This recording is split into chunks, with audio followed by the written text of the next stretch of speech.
The paper examines the development of Polish automotive companies, which have begun to expand internationally in recent years.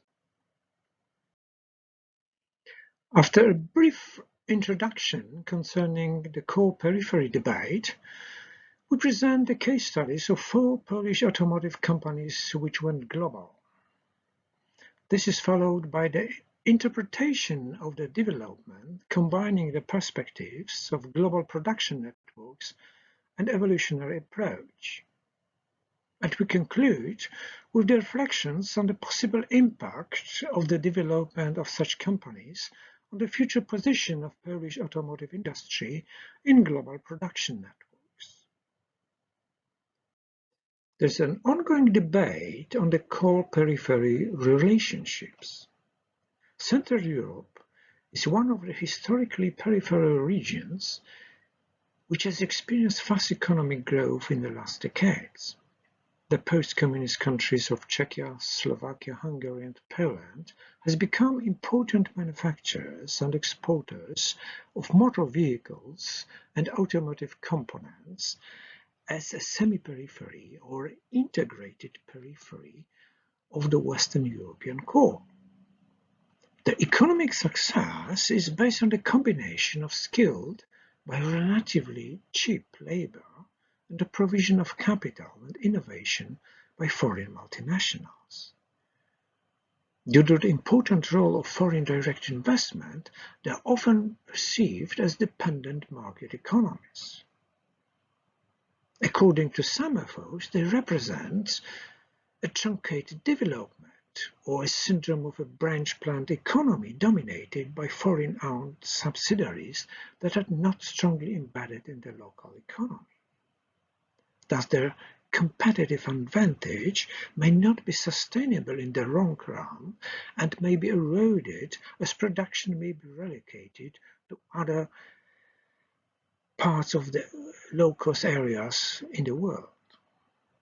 In a broader macroeconomic perspective, we have the notion of middle-income trap, referring to countries which achieved fast economic growth but are not able to make another step and become part of the core.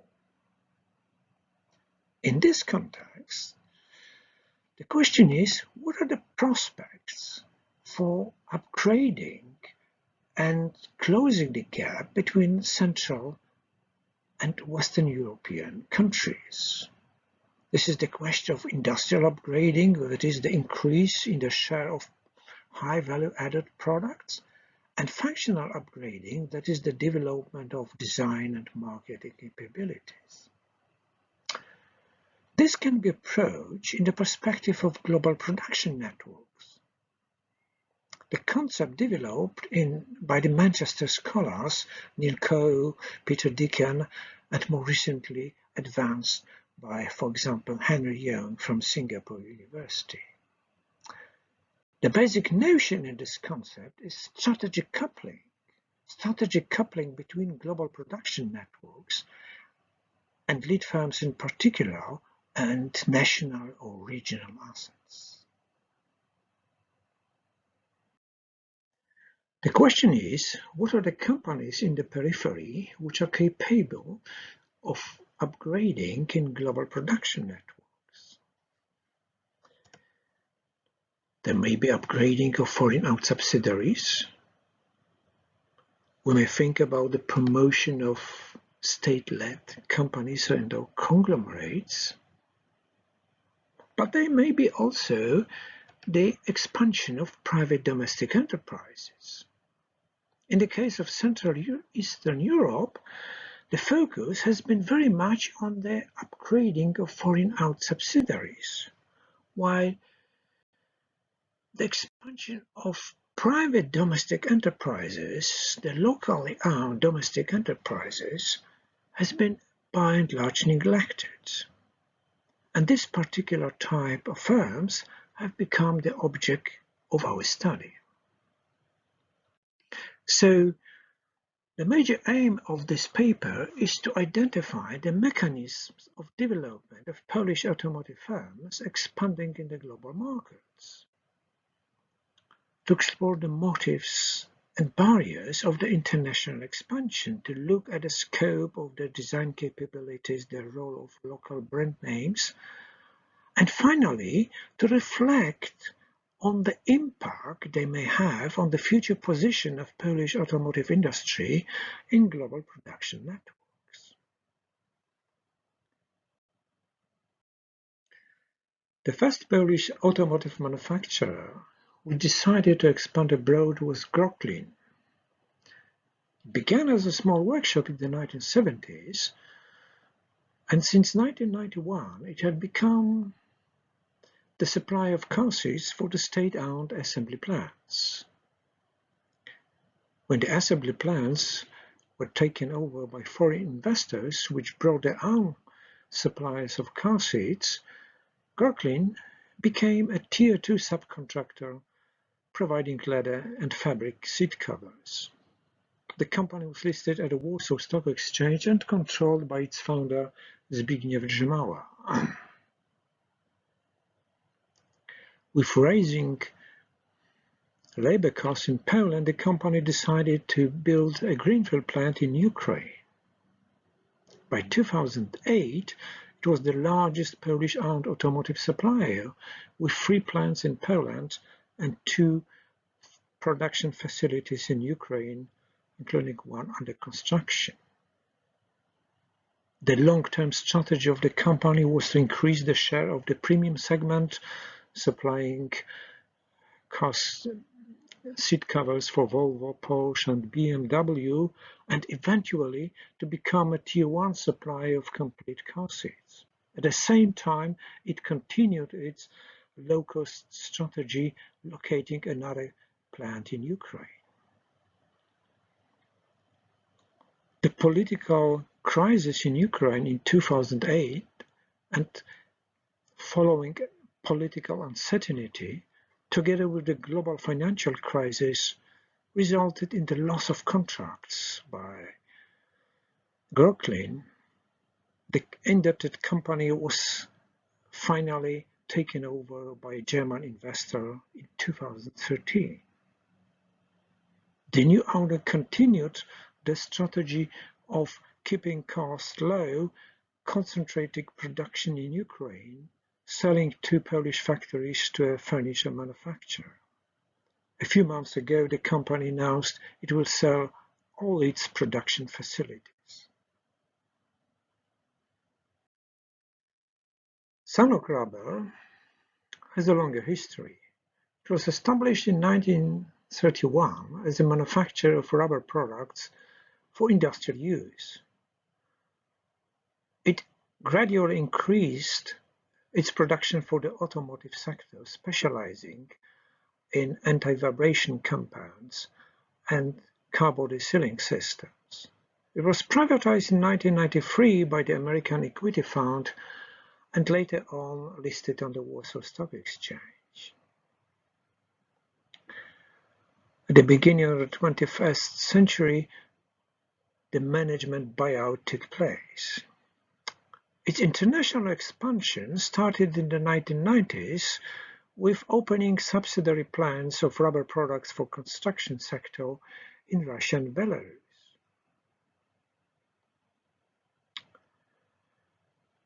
Between 2014 and 2016, the company decided to acquire medium-sized German and French producers of rubber products for the automotive sector, as well as a similar producer in China.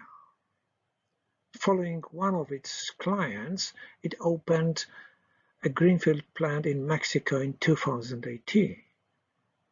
At the moment, about 60% of its automotive sales of Sanok Rubber is as a Tier 1 supplier. The remaining 40% of its automotive business is as a Tier 2 supplier. It's interesting that none of the customers of Sanok Rubber has a larger share than 10% of its sales, so it has a rather diversified market. At the moment, it has 5 automotive plants in Poland, France, Germany, Mexico, and China, plus those 2 in Russia and Belarus for the construction sector, and R&D centers located in Poland and Germany. Borishev is an industrial group specializing in non-ferrous metals, especially aluminum, and industrial chemicals, for example, synthetic fibers. It was privatized in 1992 and also listed on the Warsaw Stock Exchange. Its presence in the automotive industry is a rather recent phenomenon. The company decided to invest in the sector as part of its diversification strategy in 2010. Within 4 years, it acquired the Italian Maflow Group, controlling 7 factories worldwide, and 4 German producers of automotive plastic. In addition, it took over the Japanese Tensho subsidiaries in Europe. Following its major client, that is Volkswagen Group, it built 5 greenfield plants in India, Russia, Mexico, as well as Poland and Germany between 2011 and 2017. At the moment, the automotive segment of the group includes 20 component plants in 11 countries, from Europe to Mexico, Brazil, China, India, and Russia, plus R&D centers in Italy, Germany, and Poland.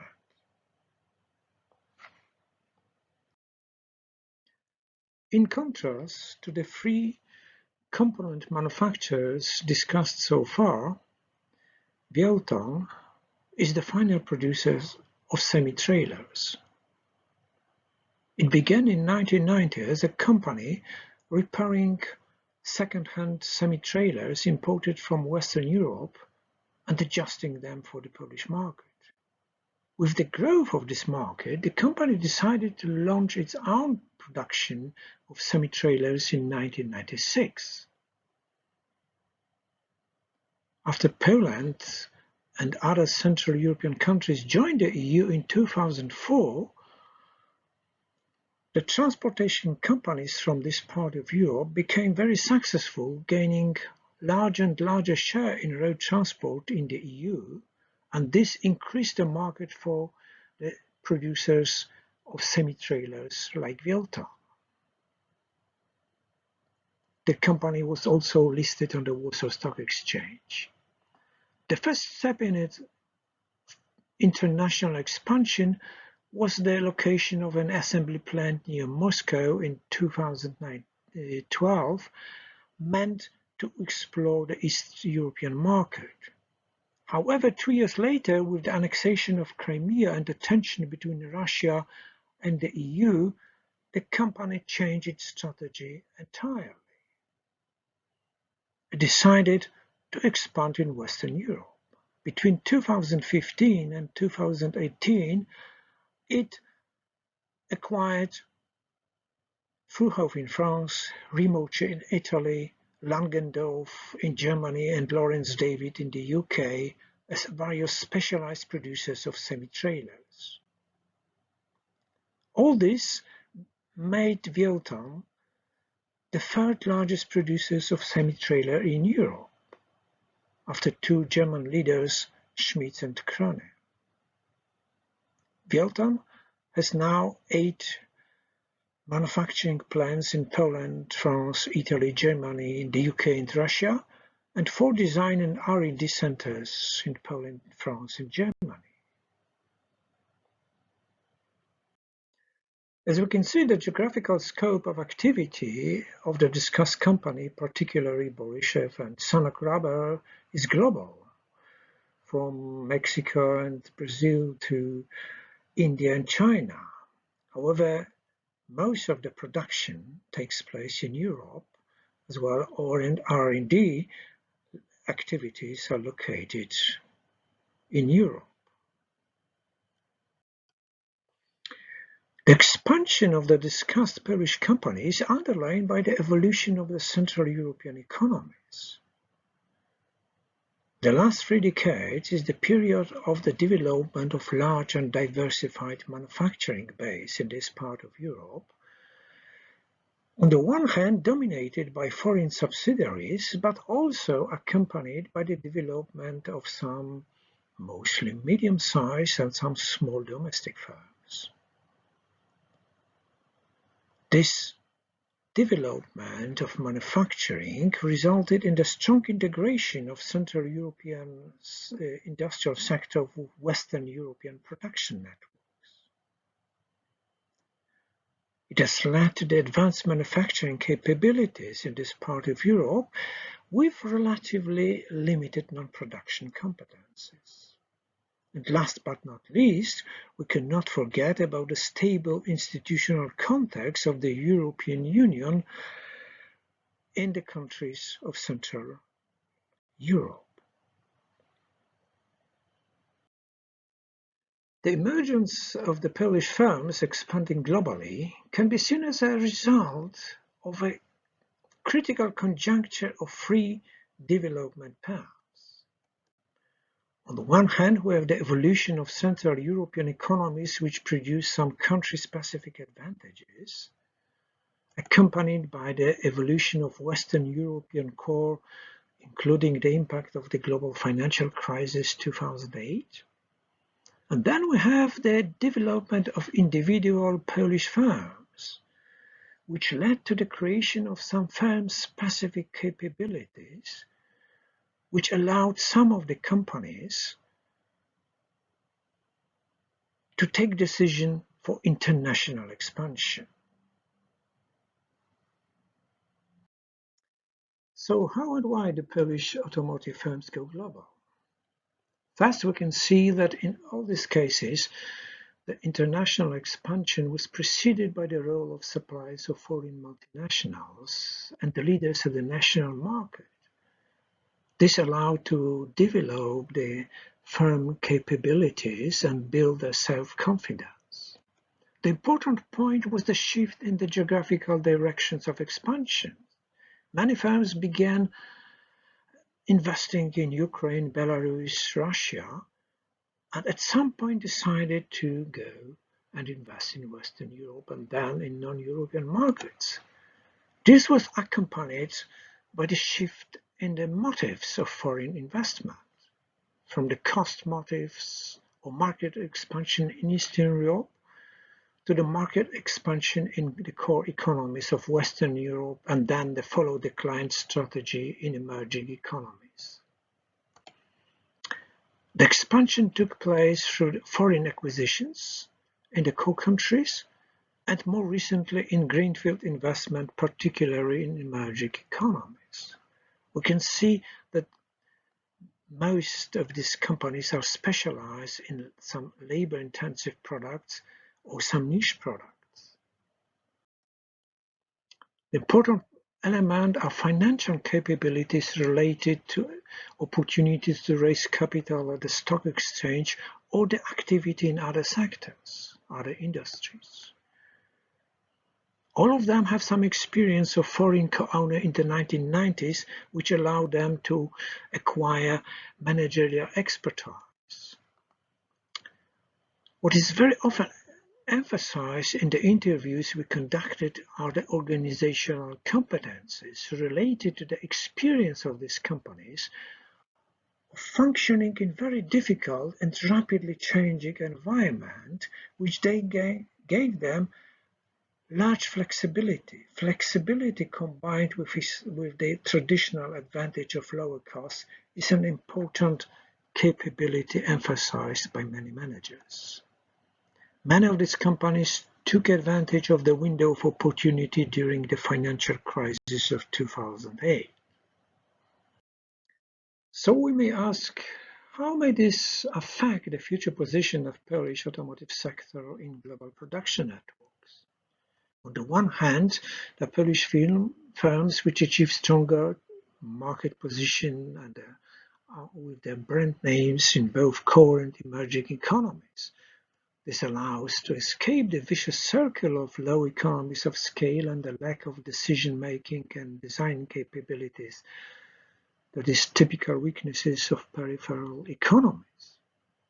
On the other hand, still significant part of R&D can be done in Western European subsidiaries.